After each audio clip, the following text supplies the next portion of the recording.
Welcome everybody to the second episode of Table Top Tutoring. I know that in the last episode where I introduced the podcast I said I wanted this to be a weekly thing, but unfortunately I had some technical difficulties which kept me out of the recording studio. However, I've gotten it all fixed up, and now I can finally deliver on my promise to teach newcomers and the like how to use the character sheet for 5th edition Dungeons & Dragons. This episode is going to refer to a lot of visual information, so I strongly recommend that if you haven't already, pausing the episode here and trying to find a 5th edition character sheet that can be downloaded from the internet, or if you've invested in a copy of the player's handbook, simply turn to the back pages and you will find the character sheet there. For now, let's get into the second episode of Tabletop Tutoring.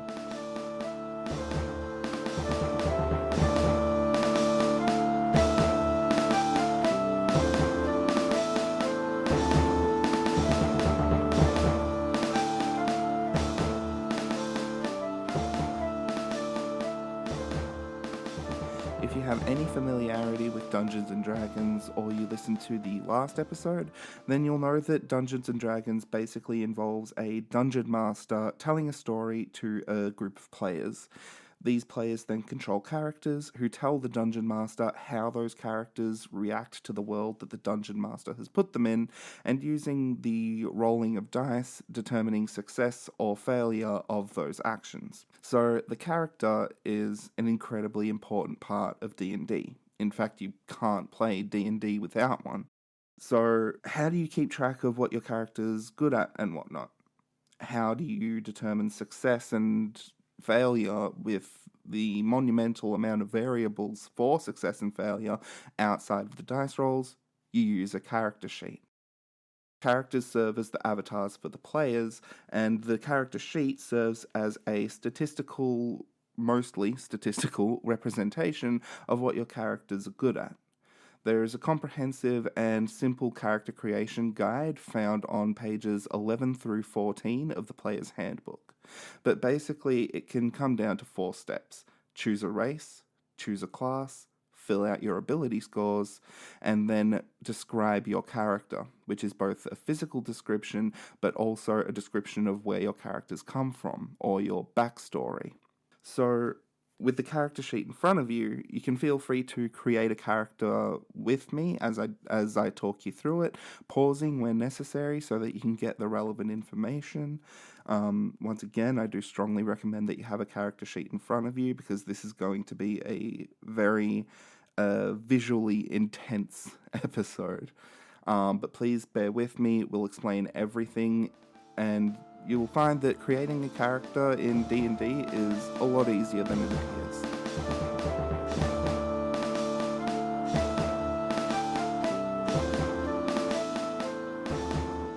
So, the first thing we're going to turn our attention to on the character sheet is in the top left, which is the character name.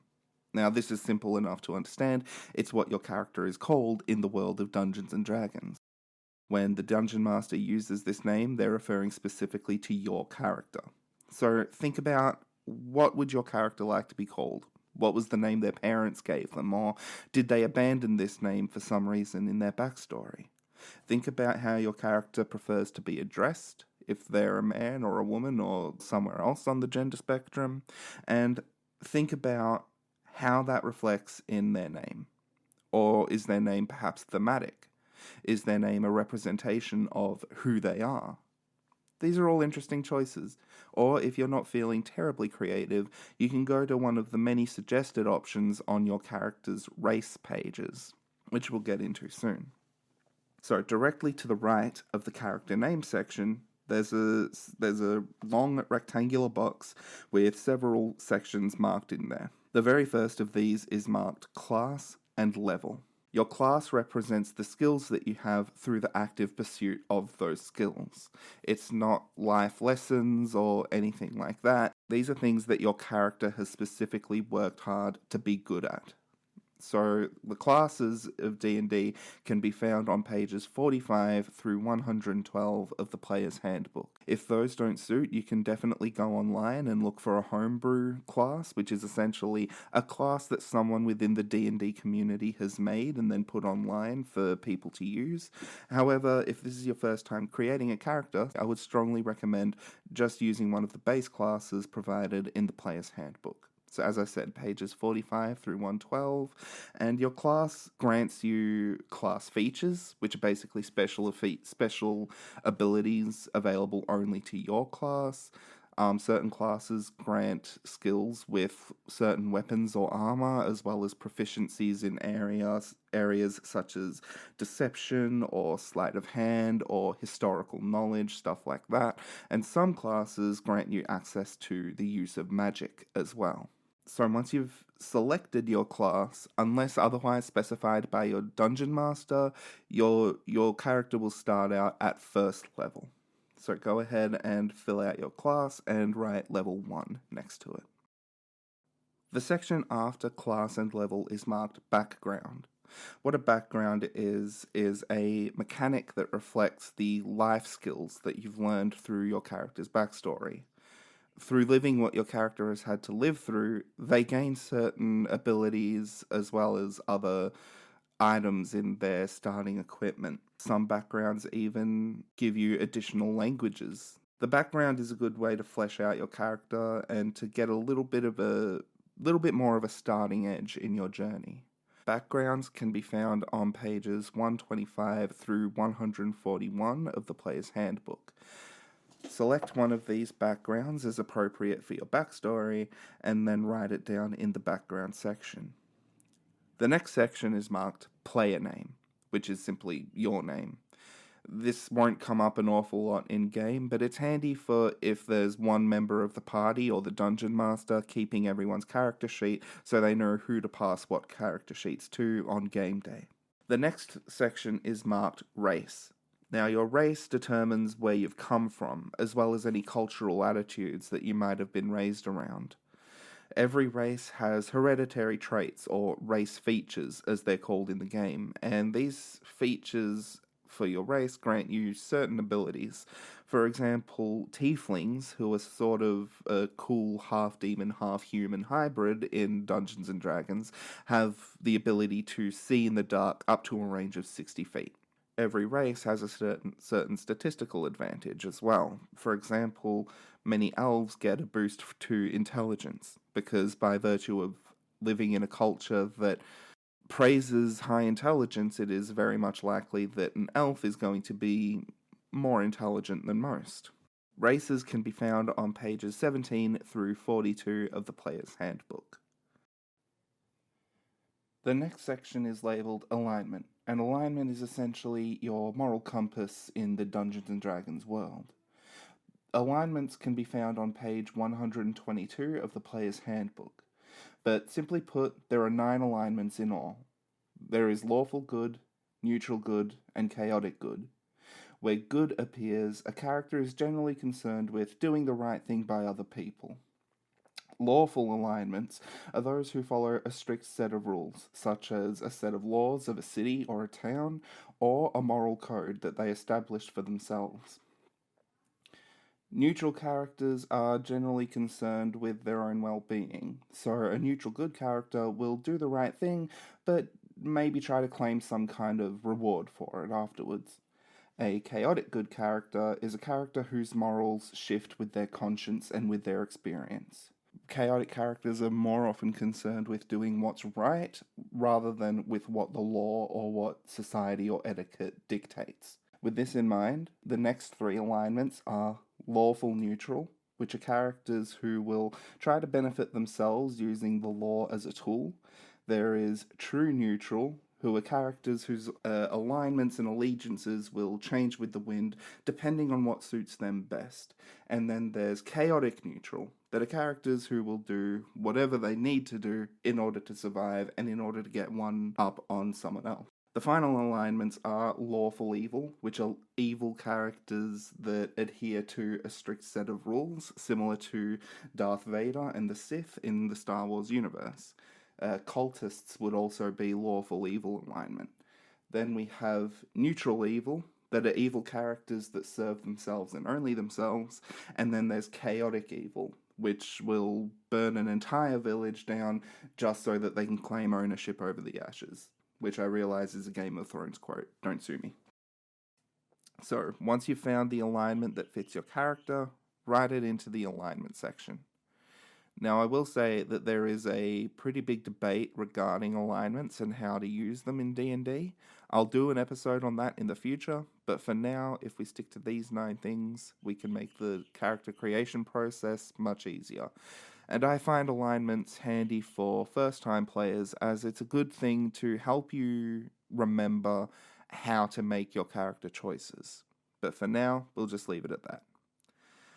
The next section after alignment is marked experience points. Now, your experience points represent how much knowledge you've gained throughout the course of your adventure in the D&D campaign that you're playing. You gain experience points for defeating enemies. Some DMs grant them for social encounters or for overcoming challenges in the game. At first level, you have 0 out of 300 experience points. And when you get to that 300 experience point threshold, you will no longer be level 1, you'll be level 2. At which point, the amount of experience points you need to progress to level 3 will increase, and the journey will start again. Now, this is important because gaining your levels up in Dungeons & Dragons is how you get stronger. And quite frequently, there is a bit of a gamble between should we, the party, go on this super risky endeavor in order to try and find magic items and earn experience and thus level up quicker, or should we delay our leveling up and thereby our strength as a party in order to take a safer route? Depending on your campaign and who you're playing with, you could do one or both of these things, but it is a great mechanic that gives you the feeling of advancement and that your character is genuinely growing. So, once we've filled out those top sections, we can turn our attention to the far left of the page, where you will see 6 large boxes with a small oval at the bottom of each. These boxes are marked Strength, Dexterity, Constitution, Intelligence, Wisdom, and Charisma. These boxes are where you put your ability scores in Dungeons & Dragons. An ability score is essentially a numeric value that determines what your character is good at in the Dungeons & Dragons world. How do you get your ability scores? Well, by referring to the character creation guide on pages 11 to 14 of the player's handbook, they're actually one of several methods to determine what your ability scores are. The first method is my personal favorite, and it's called rolling. In order to roll your ability scores, you take 4 6-sided dice, which are the standard cubic dice that we're all familiar with. Take 4 of those, and then roll them. Record the 3 highest results, and then add them together. Once you've done this, you do it 5 more times, so that you have 6 numbers. If you refer to the pages for your relevant class in the player's handbook, you can see what statistics your class requires in order to successfully adventure.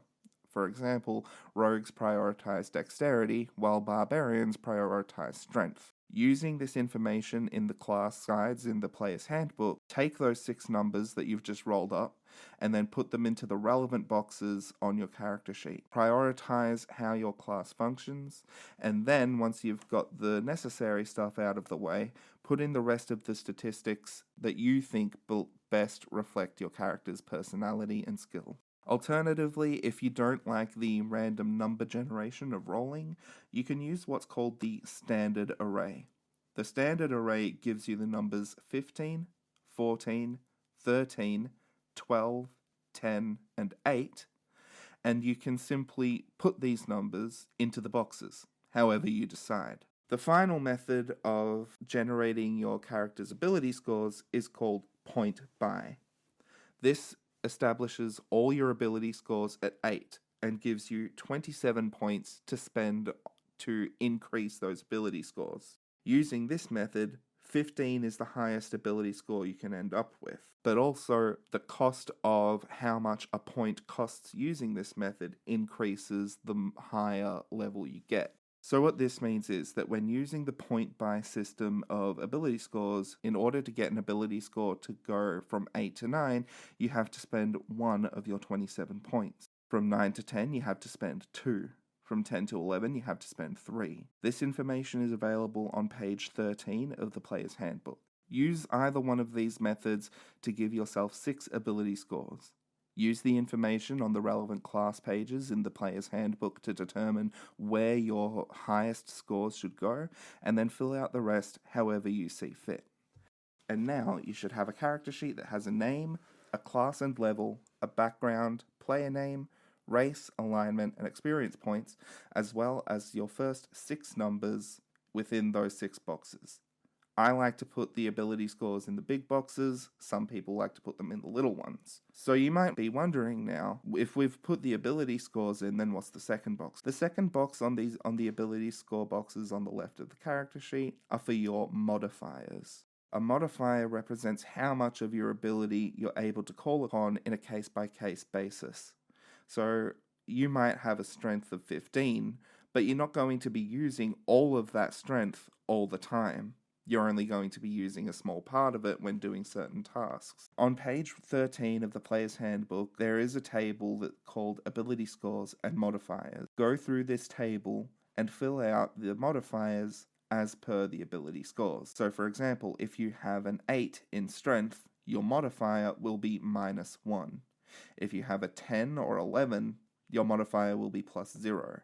If you have a 12 or 13, it will be +1. What does all this mean? In Dungeons & Dragons, as I've said several times, success is determined by the rolling of dice.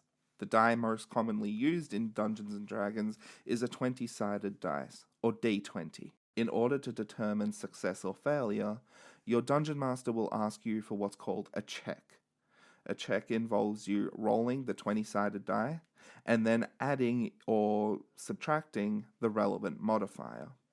So if you have a strength score of 10 with a modifier of +0 and you are asked to perform a strength check, you will roll the 20-sided die and then add nothing to the result. But if you have a penalty, for example, if you roll a 17 and have a -2 to strength, then you will tell the DM that you rolled 15. If you have a +2 to strength, then you'll roll the 20-sided die. Let's say you get a 17 again, add the 2, leading to 19. Success and failure is determined by whether or not what you rolled matches the difficulty class or DC of the task that you were trying to complete when you made the check. So for example, let's say that your character wants to put a pot on a trap. The pot is fairly heavy, and it's going to require a strength check. Luckily, your character is very strong, but the pot's innate weight gives it a difficulty class of 20. You might say to the Dungeon Master, I want to lift the pot so that I can put it on the trap's trigger. The Dungeon Master will then ask you for a strength check. Let's say that you have a strength modifier of +2. You roll the 20-sided dice, and you roll an 18. You then add your strength check modifier of +2, giving you 20. You tell the Dungeon Master that you rolled 20, and since this matches the difficulty class of the task, you succeed. If, however, you had rolled a 15, adding your +2 to get 17, with the difficulty class of 20, you would not have succeeded, and the pot would have been too heavy for you to lift. So once you've filled out your modifiers in whichever box you left blank, to the right of the ability score boxes, you will see a box labeled Inspiration. Inspiration is a mechanic within Dungeons & Dragons that gives you an additional dice to roll. Now, this dice can be any number depending on how you got inspiration. Bards use inspiration as a mechanic where they can give allies another dice to roll to add to the result of their roll. So for example, if you roll poorly and a bard has given you inspiration, You can roll an additional d6 or a 6-sided dice, or a d8, which is an 8-sided dice, and then add the result of that to your overall roll. Dungeon Masters can also award players inspiration, depending on certain circumstances. But now, we leave inspiration blank. The next box underneath inspiration is proficiency bonus. Dungeons & Dragons has a mechanic called proficiency. Proficiency represents skills that you have trained in. You can have proficiency in a few different areas. Proficiency can be had in saving throws, which is the use of skills in make or break situations. You can also have proficiency in regular skills or in weapons and armor. You can also have proficiency in the use of certain tools, such as land vehicle tools or gambling tools. You get to add the proficiency bonus to the modifier used in the relevant check. So, for example, if you're using Tinker's tools to try and create a new piece of technology, and you have proficiency in that toolkit, then whatever roll your DM makes you make will include your proficiency bonus. Or if you have proficiency in battle axes per se, and you make an attack with the battle axe, you don't only use your strength modifier on the roll to see if you hit, you also get to apply your proficiency bonus. It's worth noting that proficiency in weapons and armor works a little bit different to proficiency in skills. For example, proficiency in armor doesn't allow you to add your proficiency bonus to your overall armor class, which we'll get into soon. But rather, proficiency in a certain type of armor just means that you won't suffer any penalties while wearing that kind of armor. Also, proficiency in weapons don't manipulate how much damage you do, but rather only the likelihood of your hit, which once again we'll go into later. You can find what skills and weapons and such that your character is proficient in by looking at the relevant race, class, and background pages for your character in the player's handbook. The skills can be found to the right of the ability scores, marked acrobatics, animal handling, arcana, athletics, deception, history, insight, intimidation, investigation, medicine, nature, perception, performance, persuasion, religion, sleight of hand, stealth, and survival. Directly next to these skills, you will see a shortened version of the ability score that they relate to. For example, acrobatics is marked dex for dexterity. Animal handling is marked wiz for wisdom. After you've selected what skills you want to have proficiency in, mark in your decisions using the little bubbles directly to the left of where the skills are listed. To the right of these bubbles, you'll see a series of lines. Here, you place the modifier for the ability score relevant to the skill. So, dexterity for acrobatics or wisdom for animal handling. When you're placing your modifier in a skill that you've taken proficiency in, you can add your proficiency bonus to this modifier. Saving throws work the same way. Saving throws represent the utilization of your skills in order to avoid certain conditions. For example, if you're trying to resist a spell that's going to charm you for your enemy, you may roll a charisma or wisdom saving throw. This represents your character's mental ability to resist the effect of the spell. Saving throws use the same modifier as the ability scores that they're named for. However, as specified just before, if you have proficiency in certain saving throws, which all classes do, then you get to add your proficiency bonus to those saving throws. The proficiency bonus at level 1 is +2, but this increases over time as your character levels up, making that proficiency bonus and any skills that you have proficiency with grow more and more powerful. Directly underneath your ability scores and your skills, you have a box labeled Passive Wisdom Perception. Your passive wisdom or passive perception represents how aware you are of your environment when you're not actively searching for something. Your passive perception is equal to 10 plus your perception modifier.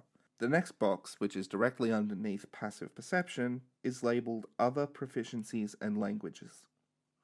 It is here that you label what languages you know as by your race, as well as what languages you may choose by virtue of your background. It also is where you place what you're proficient in. Certain backgrounds give you proficiency when making checks with certain tools, such as Tinker's tools or Thieves' Kit, and these proficiencies can serve you quite well. So that's where you put these. What you have proficiency in will be in your race, background, and class pages, and this box is where you put them. Going back to the top, directly to the right of the inspiration and proficiency bonus boxes, you'll find a shield that's labeled Armor Class. Your armor class represents how difficult it is for people to hit you. If your character doesn't come with any armor, such as the wizard or the sorcerer, then your armor class will be equal to 10 plus your dexterity modifier. However, light armors generally give you a higher base armor class plus your dexterity modifier, while heavy armors just have a high base armor class. The higher your armor class, the more difficult you are to hit, and whenever an enemy makes an attack at you, they will have to roll either equal to or higher than your armor class for the attack to be successful. You can find the details for these armors and how they affect your armor class in the equipment pages of the player's handbook. Directly to the right of the armor class box is your initiative. Initiative represents how quickly you can react to combat situations. And when combat occurs, the Dungeon Master will ask everyone to roll a 20-sided die, add their initiative modifier, and then from highest to lowest, will run combat in that order. Your initiative is equal to your dexterity modifier. Your speed represents how far you can move in a combat round. Most races' speeds are 30 feet. Shorter races, such as dwarves and gnomes, have a speed of 25 feet. When in combat, your Dungeon Master may use a battle map, which is a map that has multiple 1-inch by 1-inch squares ruled out on it. Every one of those squares is representative of 5 feet. So a character of regular height, being able to move 30 feet, can move 6 squares on the battle map. The next box is labeled Current Hit Points, but above that, in faint grey and in very small text, you'll find Hit Point Maximum. Your hit point maximum at first level is equal to your class's hit die plus your Constitution modifier. So for example, for the Sorcerer, their hit die is a d6. This would mean that their current hit points would be 6 plus or minus their Constitution modifier. The box being labelled Current Hit Points represents how many hit points you have during and after battle. During combat, it's safe to assume that you're going to take some hits, and when you take hits, damage will be done to you. As damage is done to you, your current hit points will decrease. When your current hit points reach 0, you will be unconscious. Now, you can use the hit point maximum section. Personally, I just write my current hit points as X out of X, and then when I subtract hit points, I subtract from one while leaving the other. Your hit point maximum will rise as you level up. Don't be concerned if your hit points are pretty low at first level. The box directly underneath current hit points is your temporary hit points. We leave this blank for now. Temporary hit points are a mechanic in Dungeons & Dragons where, by virtue of certain abilities, you will gain hit points that sort of act as a shield. These hit points can decrease, and when you take damage, you subtract them from the temporary hit points before your own. We'll go more into temporary hit points in a future episode, but for now, just leave that box blank. Your hit dice represents the die that you use when determining how many hit points you get on a level up. When you level up, you roll the hit die as specified on your class pages, and then add the result plus your Constitution modifier to your hit point maximum. So for example, if you have a hit point maximum of 20 and you have a d6 hit die with a +1 modifier, on a level up, you'll roll the d6. Let's say you rolled a 4 and you have a +1 Constitution modifier. This gives you 5, meaning your hit point maximum increases from 20 to 25. Mark what your hit dice is in the box marked hit dice, and how many hit dice do you have. Your hit die is representative of the potential for growth in your health as you level up for your class. Your hit die can be found on the class features section of the player's handbook in the pages relevant to your chosen class. You have as many hit dice as you have levels in a class. The box directly to the right has 6 bubbles in it, 3 marked successes, 3 marked failures, and the box is labelled death saves. We don't need to do anything with this box for character creation, so we'll just ignore it for now. Underneath this section is a box that has 9 rectangles in it. 3 of them are marked name, 3 marked attack bonus, and 3 named damage or type. This entire box is labelled attacks and spell casting. This is where you enter the equipment or the weapons that you will be using predominantly throughout combat, but can also be used if you're a spellcasting class to make note of your favourite spells. In the box's marked name, you write in the name of your weapon. For example, if you're using a longsword, you would write longsword in the box. Your attack bonus represents how well you can hit with that specific weapon. Because it's a melee weapon, a longsword uses your strength modifier. So go ahead and put in your strength modifier into the attack bonus box. If you're using a ranged weapon, it will use your dexterity modifier. And remember, if your class says that you have proficiency with this kind of weapon, your attack bonus is also bolstered by your proficiency bonus. So for example, if you're using a longsword and you have a strength modifier of +2 and you're proficient in longswords, then your overall attack bonus will be +4. Next is damage and type. Every weapon uses a certain die in order to deal damage, and every weapon also deals a specific damage type. For example, a longsword deals 1d8 plus your strength modifier worth of slashing damage.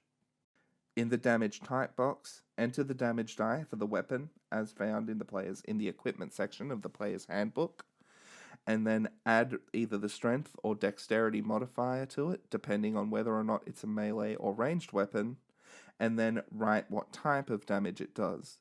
It's important to make note of this because some enemies have vulnerabilities or resistances to certain kind of damage. It's important here to note that proficiency does not affect the damage of the weapon, only its attack bonus. The next section underneath attacks and spellcasting is labelled equipment. This is where you put any equipment that you're not going to be using all the time. For example, many backgrounds have equipment such as rolls of paper or bed rolls or torches or a certain day's worth of rations. This box is where that equipment goes. A lot of backgrounds also give you a certain amount of starting gold. You enter this into the GP box of the equipment section. These boxes, marked CP, SP, EP, GP, and PP, are where you put the money that you've gotten during your campaign. CP represents copper pieces, SP is silver pieces, EP is electrum pieces, GP is gold pieces, and PP is platinum pieces. Back up to the top of the page and on the right hand side, you will find 4 boxes labelled personality traits, ideals, bonds, and flaws. This is where you determine the personality of your character, and it's a good mechanic to use so that you can keep your character's role-playing consistent. On the background pages of the player's handbook, there are multiple tables you can use to roll for these personality traits, ideals, bonds, and flaws. However, if you're feeling confident enough, then you can simply enter whatever you think is relevant to these boxes. Underneath the traits, ideals, bonds, and flaws section is a section marked features and traits. This is where you put the racial features of your character, as well as any features they gain by virtue of their class. All classes have a feature at first level, so you can put it in this box here. As your class levels up, you'll gain access to new and more powerful features. You also mark those in this section. So that's the main character sheet done. If you have the player's handbook with you and you turn the page, you'll notice there are 2 other pages. The next is a page where you can go into your character a bit. The character name is at the top left. However, instead of class, level, background, and all that, the section next to character name is marked age, height, weight, eyes, skin, and hair. This is obviously a physical description of your character. And it also provides a section labeled Character Appearance, where you can draw a little picture of your character and what they look like. Under Character Appearance, there's a section labeled Character Backstory, where you can write a smaller version of your backstory. This is just to keep you consistent in what details you might give away to other characters over the course of your journey. Allies and Organizations is where you fill out the section where you might have made any friends that you can call on, or any organizations you might have allied yourself with. Within this section is a blank space with name and symbol in it. The name is where you fill in the name of your organization, such as a church or an assassin's order, and the symbol represents the emblem of whatever order you might be in. Additional features and traits is just an additional area where you can list out what class or racial features you've unlocked over the time of your journey. And treasure is where you list out any loot that you might have uncovered over the course of your journey. The final page is the spellcasting page. Up the top left, it has spellcasting class. There are several spellcasting classes in D&D. There's the Bard, the Cleric, the Druid, the Sorcerer, Warlock, and Wizard. So you put spellcasting class here. Your spellcasting ability, depending on what your class is, will be either Wisdom, Intelligence, or Charisma. Enter that in this section. Your spell save DC is the difficulty class that enemies have to pass when they're trying to resist the effect of your spells. So for example, if you're casting a spell trying to charm an enemy, they will get a Charisma or Wisdom saving throw. They will roll a dice and add the relevant modifier, and if the result meets or is higher than your DC, then they won't be affected by your spell. But if it's lower than the DC, then they will be. Your spell save DC is equal to 8, plus your proficiency bonus, plus your spellcasting ability score. Your spell attack bonus is what you add to your roll when casting a spell. If you have to make an attack roll on a spell in order to hit the enemy, you roll a 20-sided dice and add your spell attack bonus. If the result meets or is higher than the enemy's AC, then the spell will hit. If not, then the spell misses. Next, you have a bunch of sections here marked 0 and then 1 through 9. The box marked 0 is labeled cantrips. Every spellcasting class gets access to a certain amount of cantrips. A cantrip is a minor level spell that is simple to cast and can be cast any amount of times throughout the day. Mark what cantrips you chose during your character creation process here. The boxes labeled 1 through 9 are leveled spells, and these spells are a little more tricky. Every spellcasting class has a certain number of spell slots in certain levels. A spell slot represents the physical and mental energy expended in order to cast a spell. As you level up, you'll gain access to stronger spell slots as well as a higher number of overall spell slots. Mark how many slots you have for that level in the slots total section of the numbered box. Slots expended is where you mark off how many slots you've spent of your total slots while casting spells. On every line, write down the name of what spells your character knows. If your character uses the spell preparation mechanic in D&D, which we'll go through in another episode, then you mark which spells you have prepared by filling in the little bubble on the left-hand side of each line. You can find information relevant to your class's spellcasting on the relevant class pages of the player's handbook. Most spellcasting classes have a specific list of spells that they can choose from, and it's here that you'll know which cantrips and which leveled spells you can pick. You'll also be able to find how many spell slots and of what level you have at what level your character is on the class pages of the player's handbook. Now that might have sounded like a lot, but by now you should have a character sheet, or at least an understanding of how to fill one out. If you didn't quite get it, then feel free to leave a comment on the YouTube video where I'll do my best to clear up any misconceptions and answer any questions I get. But for now, I hope this helped. Thank you so much for joining me for the second episode of Tabletop Tutoring. Please tune in next week for an episode about role-playing and how to make it a little bit easier, especially if you're a first-time player. For now, stay safe, have a wonderful week, and thank you for joining me in Tabletop Tutoring.